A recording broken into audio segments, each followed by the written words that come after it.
Okay.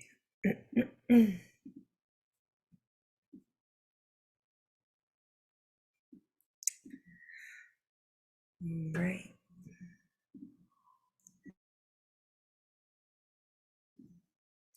Hello, hello, Network for the Kingdom. First, please forgive my voice. I'm feeling a little bit under the weather, but I'm here with you. We're going to go through things today. I'm so excited for today.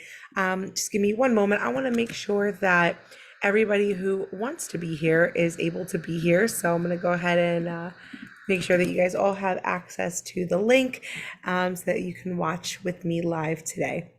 So, welcome everybody. We are doing part two of our Bible Basics for Beginners in Business. That's a lot of B's.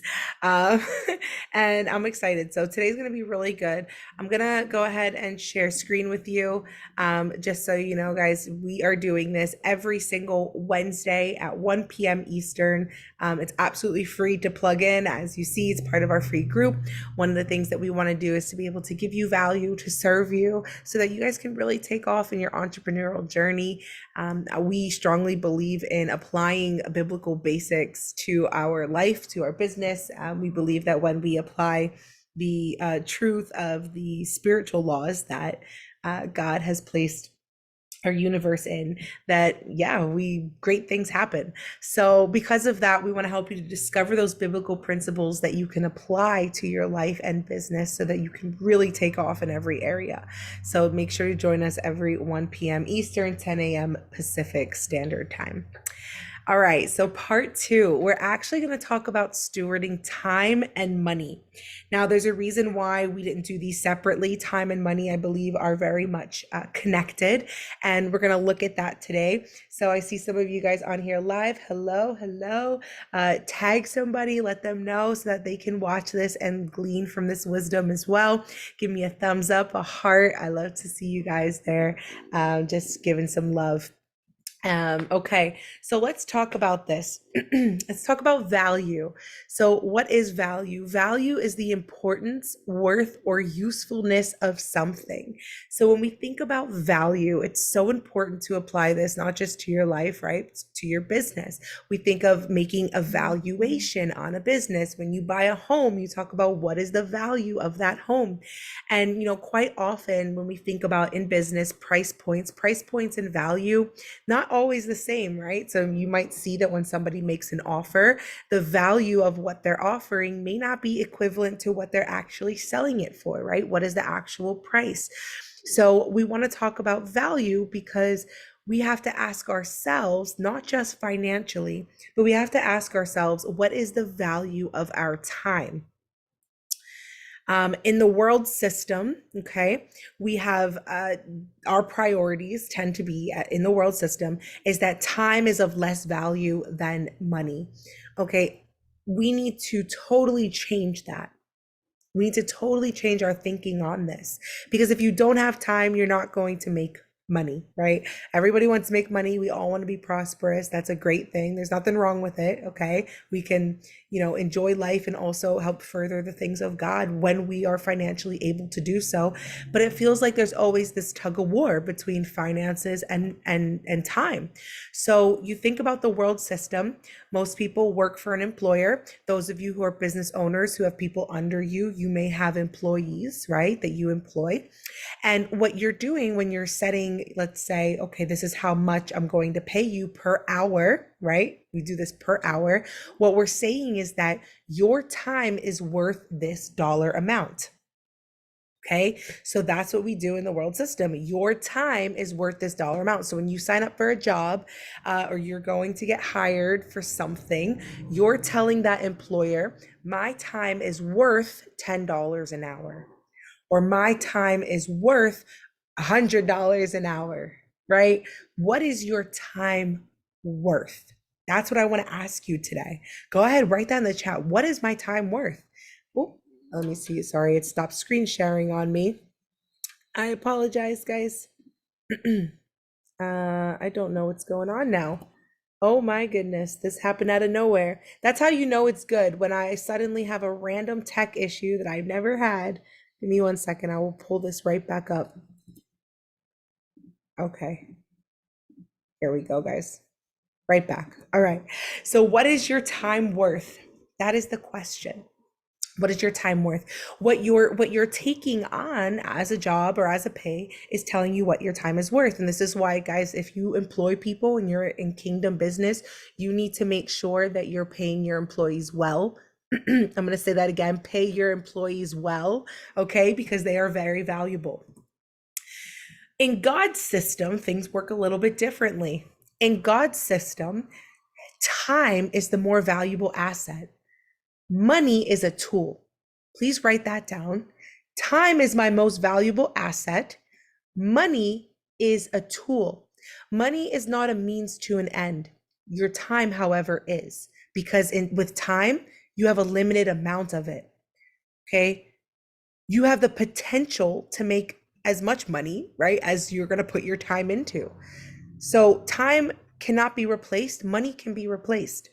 So when we think about this, we need to think about how we value our time and function under God's system, which is it's timed, right? He says, how many times in the Bible does it say the time is short?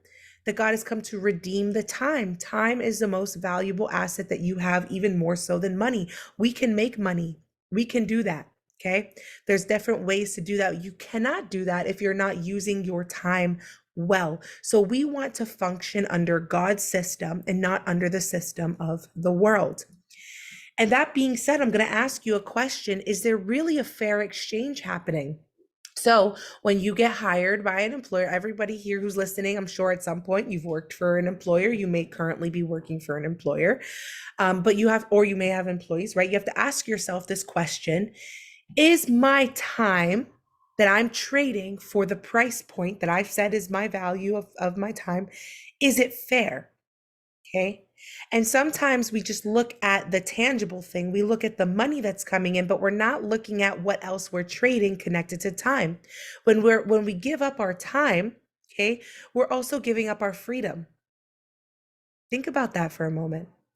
So if we want to redeem that, we need to redeem time. We need to also redeem freedom. We're going to get freedom as a result. And I think this is why the coaching industry is taking off the way that it is, right? You don't have to trade your value. You don't have to trade so much of your time for that means to an end just to be able to make ends meet. Okay. And I understand that, right, guys? Like, I hope I'm speaking to some people who understand what I'm saying here, because I came from that background. I get it.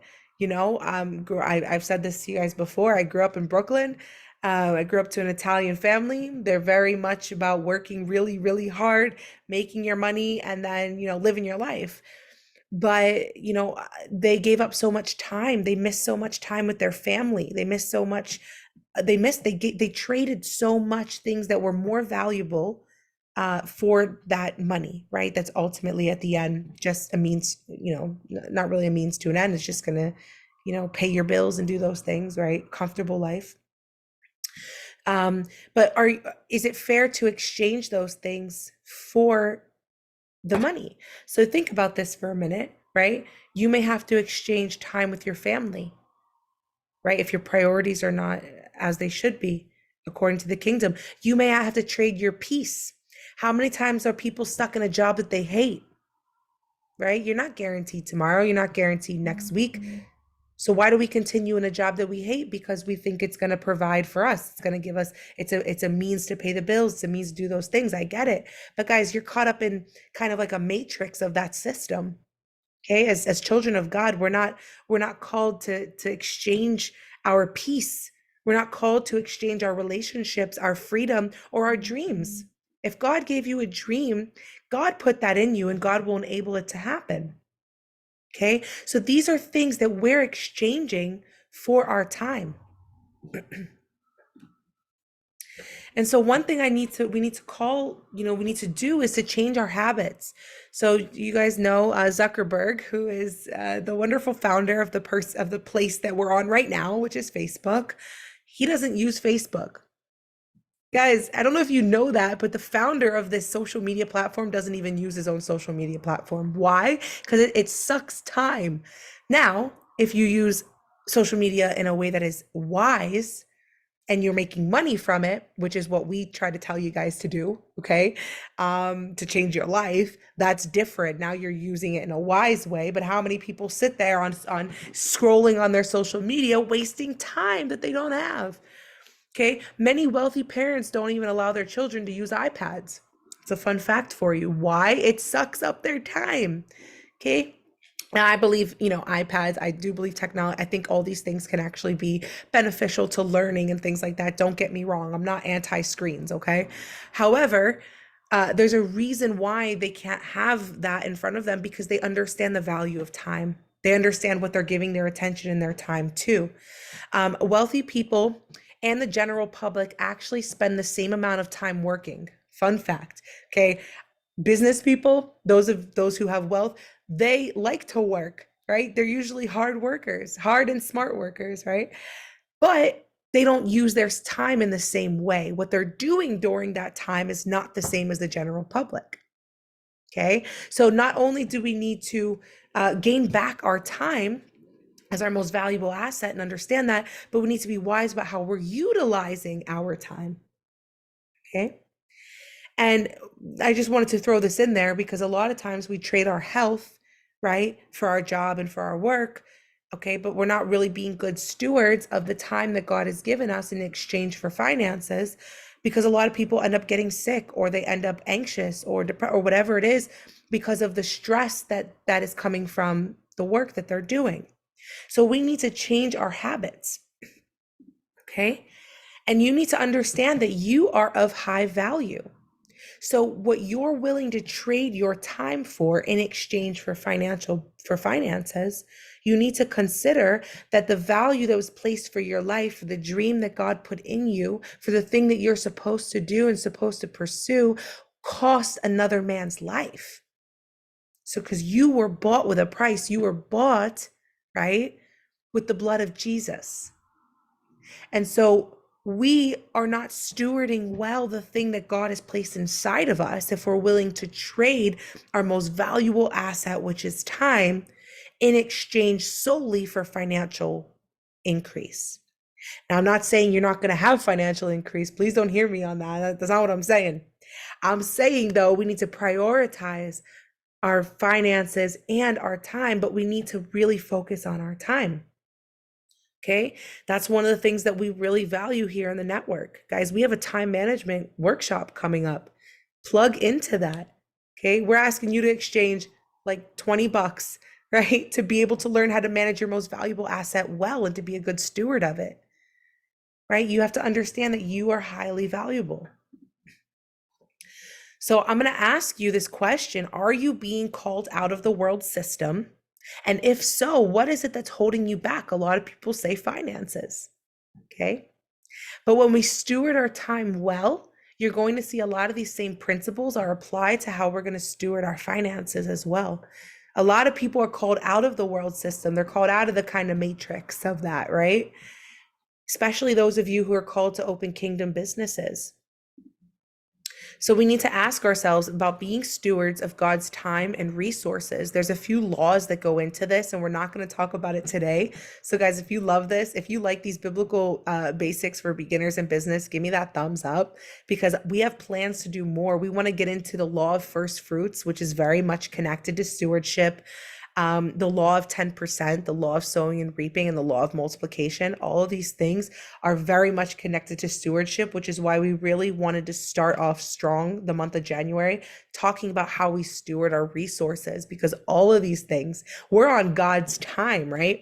We have God's resources. These are all things that are not ours, like we talked about in part one, but that we're managers of what is given to us. And there are some examples of this, right? So if we're struggling to get out of that, to break out of that kind of mindset, Matthew 6:33 tells us to seek first the kingdom, and all the things will be added to us. What to wear, our rent, right? All these things. Okay. And I know God in this time is calling people to open these kingdom businesses so he can bless you through that means, Paul, I love using Paul as an example. Paul had a tent making business to not only obviously take care of his own to take care of his needs, right? But also to, to fund the ministry work, right? I know one thing, my husband and I were like, man, we're tired of people, pastors, things having to beg the congregation to tithe.